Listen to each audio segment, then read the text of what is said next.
Today's topic, trade depot exploit. I waited a bit before responding on this trade depot exploit that happened on Oakwynd.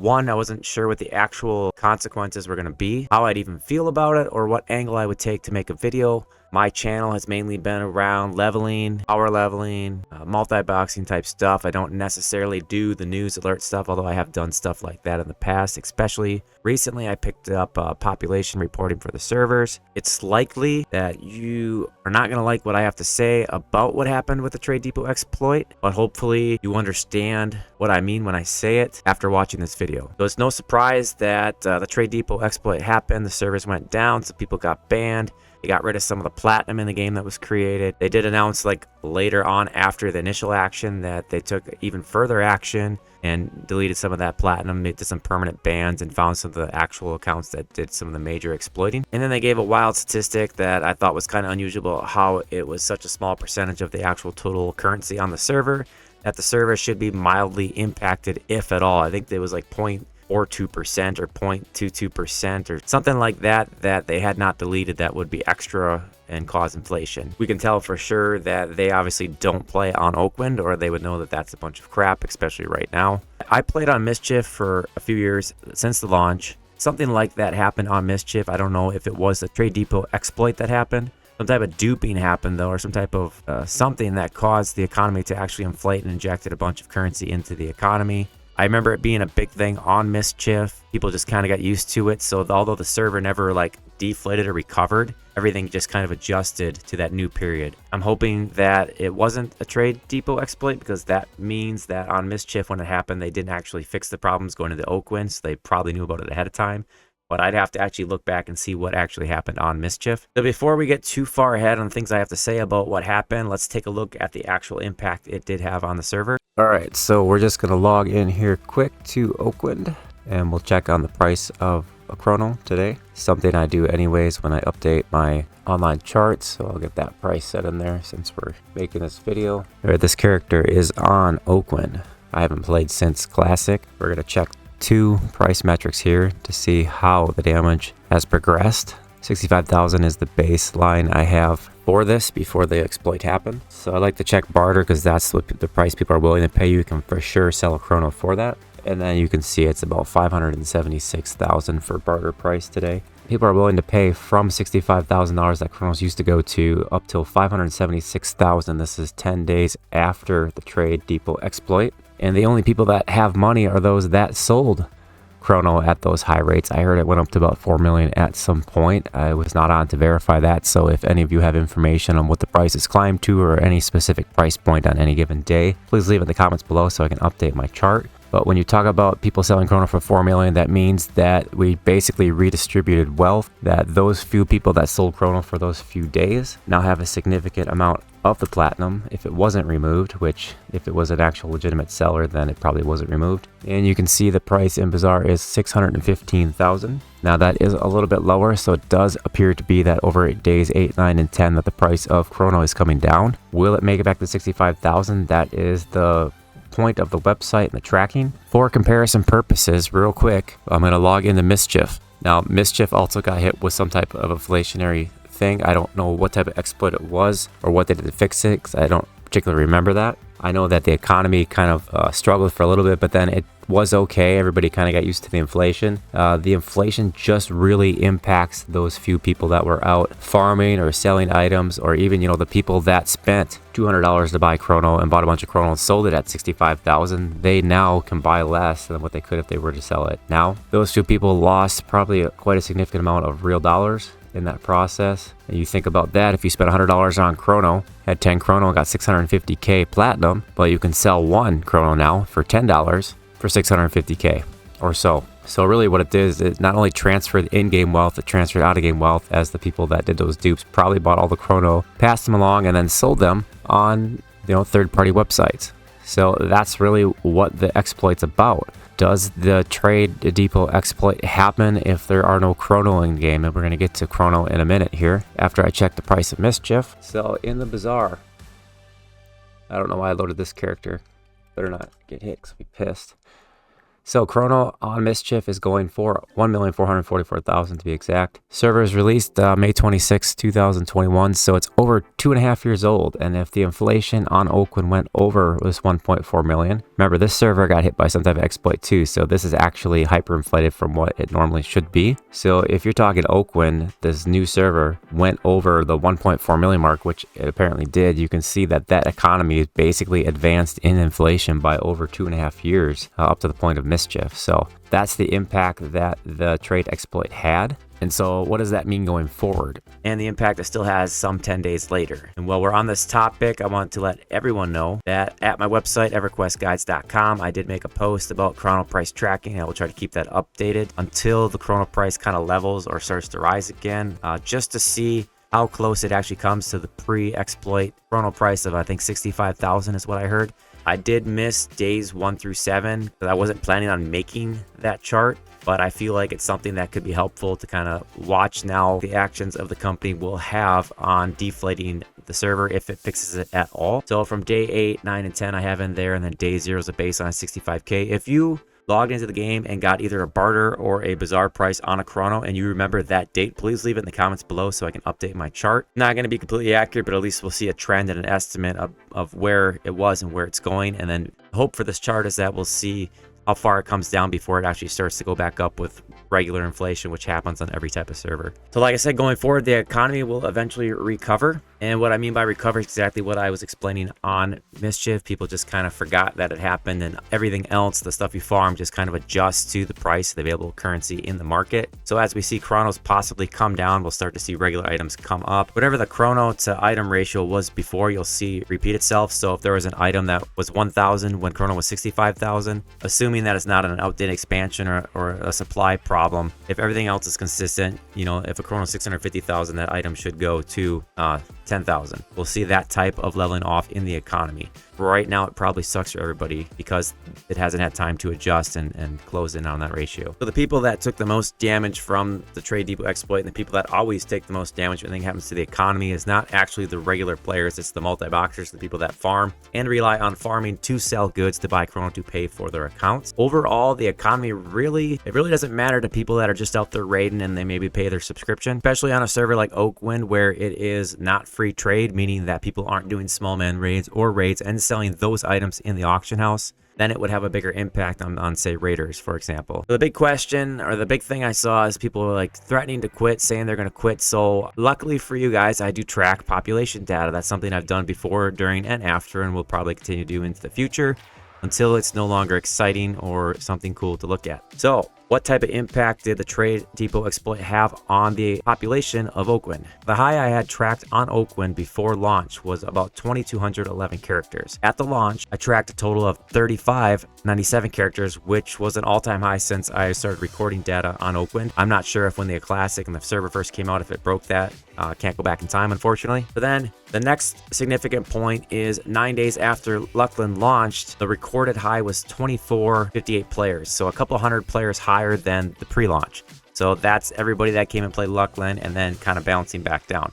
So 2,458 is probably a relevant number, getting close to pre-Luckland highs. The next significant point is 6 days after the trade depot exploit. The recorded high was down to 1,698 characters. And then last night, 12/1, December 1st, I recorded approximately 1,702 characters. This morning at 10:30 a.m., 12/2, December 2nd, there were only 1,422 characters online. So if we take that high after the exploit, we're down about 700 characters, 750 characters. We could contribute those 700 characters to the trade depot exploit. People losing heart, people quitting, people canceling accounts, people finding other stuff to do at least temporarily. That's about a little higher than 30% of the active character population. That does not mean 30% of the people quit. Most likely, those 700 and some characters are probably 6-boxers or multi-boxers that just got pissed. And it can only be literally 100 players, 100 to 200 players that actually quit or have not shown up on the game since the exploit. So that brings me to my next point, probably the reason you're here. Before I say anything, I want to say that I am first and foremost a multi-boxer. I've always been a multi-boxer, pretty much since I realized early on in EQ that you couldn't really do much by yourself. When I started playing, I think it was during Velius. Like, I had not played Classic, not played Kunark, and I played on the live servers when I think around Velius time, when Velius was out. So needless to say, On a server like that where there's a year between expansions, this is old live now, back in the 2099, 2001 maybe era. On a server that takes a year to go between expansions, almost everybody is max level. There was nobody to play with, even worse than on the TLPs. Max level. Sometimes there's people power leveling their alts, so pretty much you're on your own when you start over. That's how I got into multi-boxing. Everquest has always been a game of multi-boxing. Most people, when they get high level, they don't continue playing. There's no reason to play. They added AA, which added a little bit more high level grouping, but as far as leveling, like there's no point in high level characters really going back and playing unless they're power leveling characters. So not a lot of people reroll and start over. So you're pretty much on your own. You've always been on your own. So I know people complain about getting groups, but even back in old live EverQuest, the groups were high level groups. So that's always been an issue. So the most recent boxing I did was on Oakwynd. I had 9 accounts going, 9 characters.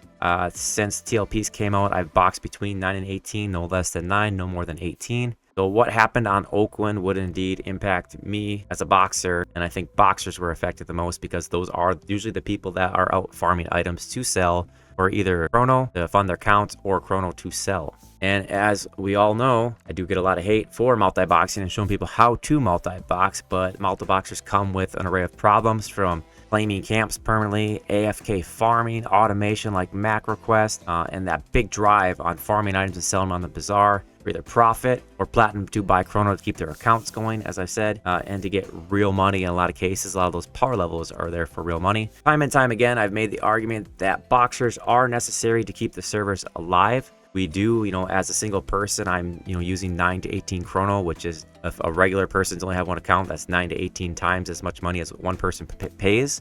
And boxers are largely responsible for farming items to even make them available on the bazaar in the first place, or make them available for sale. Without farmers, everybody would have to literally go and get their own items, or the items would be priced so high because it would not be available. So farmers do have a use in making gear and items easier to get, trade skillers and all that fun stuff. Without having the boxers and the people farming, the economy would be significantly different, especially on these TLPs. In that respect, I do think boxers are a necessary component, or a component, not necessarily necessary, that keeps these public servers alive and the TLPs going. Most people by now that have had enough of boxers and the public servers, where obviously when something like an exploit happens, they're not really quick to respond. They have gone to like Project 99 or other controlled servers where this type of shit just frankly doesn't happen. And if it did, these people would be permanently banned. The servers are rolled back. They'd be able to fix the problem a lot easier. So that is the advantage of playing on some of these private servers like Project 1999. So unless you're new to EQ and multi-boxing, we have always been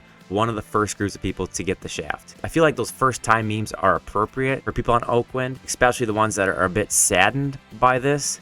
It's only a matter of time. I was able to read and watch all the backlash over the response that Daybreak or Darkpaw had, and then I've heard stories of poor Timmy with his 6-box crew can no longer farm items and sell them on the bazaar to buy chronos for his accounts, and he has no choice but to retire and quit. And I've read all the comments and watched things on people that are boycotting this game now 20-some years later because of what happened on Oakwynd. Guys, this game is over 20 years old. Let's be honest with one another. Take a look at this infographic from my channel. These are the people that subscribe and watch EverQuest, and I'm sure this is similar on other EverQuest channels.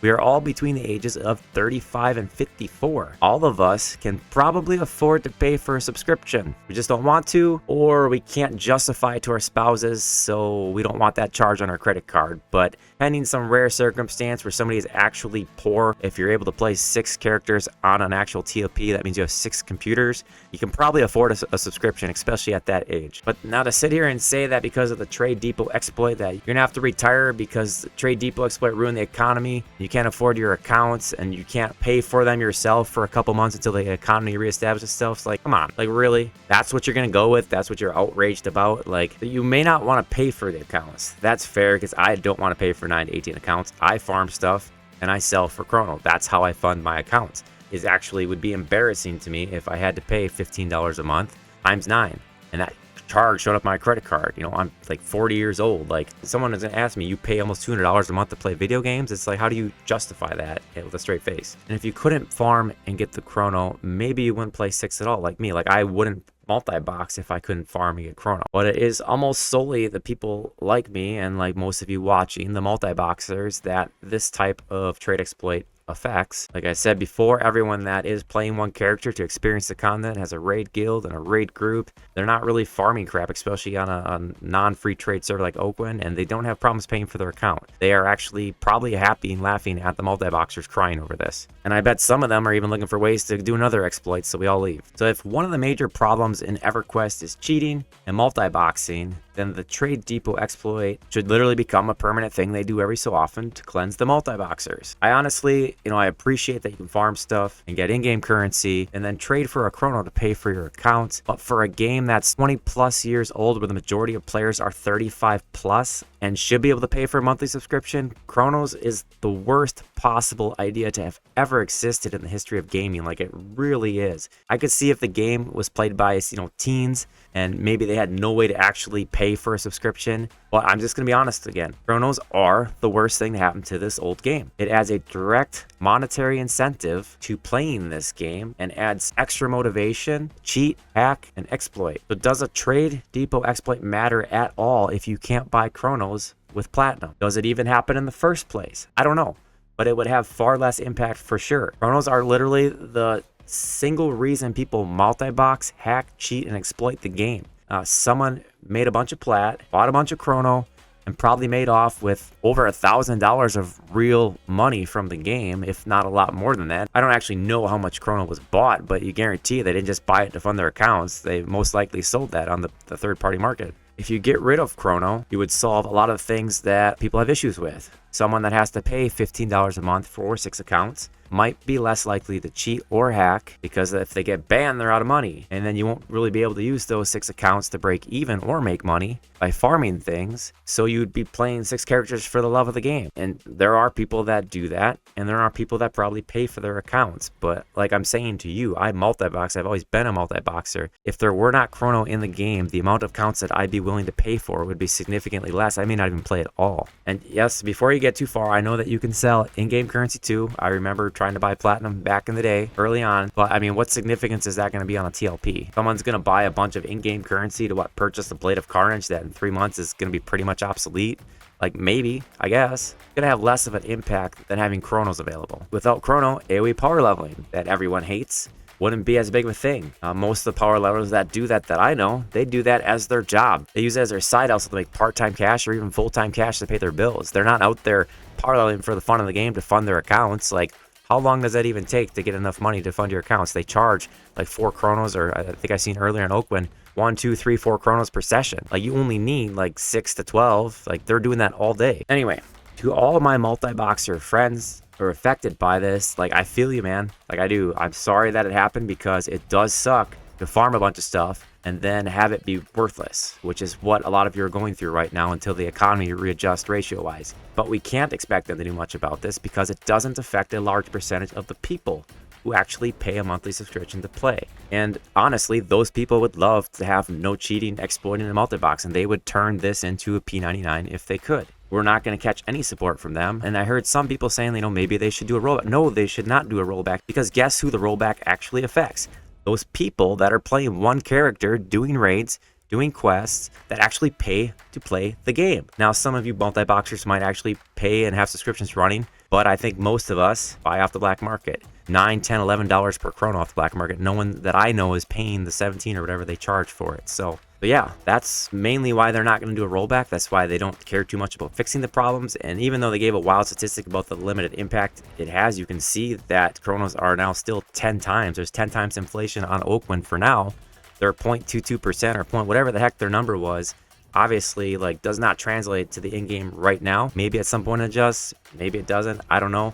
I think they put that out there just to kind of appease the multi-boxers, kind of throw them a bone. And if something like this happens again, I would expect the exact same outcome. They don't care. If this is your first time going through something like this, this has been happening in different ways. Maybe not at this level or this specific thing, but it's been happening to multi-boxers for 20 plus years. Whatever company owns the damn game, it's part of the game. If you're multi-boxing, you're going to be affected by it. If you're heavily invested in the economy, you're going to be affected by it. That's just the way it is. So for everyone that quit, we'll probably see you on the next TLP. If you're playing now, maybe you'll come back after the market adjusts. Maybe you'll let your accounts go inactive for a month or two, but probably be back. and it will probably happen again. That's really all I have for you today, but I would love to hear your thoughts on all of this. Trade depot exploit, on chrono, the economy, whatever else you'd like to share, like anything. But rest assured, things like this will continue to cause chaos while chronos exist. Until next time.